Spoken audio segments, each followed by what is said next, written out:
જોવ હોવ ને ખેડૂની દશા અને એ હું કહેતા હતા અમે ખેડૂને ભગવાન માની હઈ તમે તમારા ભગવાનને આ 45 ડિગ્રી તાપમાનમાં પેટ્રોલ પંપે લાઈનમાં ઊભા રહેવા મજબૂર કરી દીધા આ તમારો ભગવાન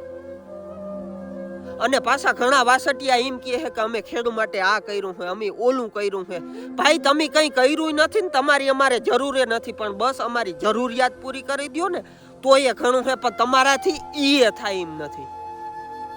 તમે તમારી ઓકાત દેખાડી જ દો હો અમારો જ્યાં વારો આવે ને ત્યાં તમે તમારી ઓકાત ઉપર ઉતરી જાવ હો અમારે પાક વેચવાનો વારો આવે ને એટલે તમારી ઓકાત તમે દેખાડી દો હો અને અટાણે તાજેતરમાં ડીઝલ ભરાવવું હોય તો તમારે ટ્રેક્ટરના કાગળિયા આરસી બુક લઈને આવવાનું આ તમારા કામ છે બીજા કંઈ તમારા કામ નથી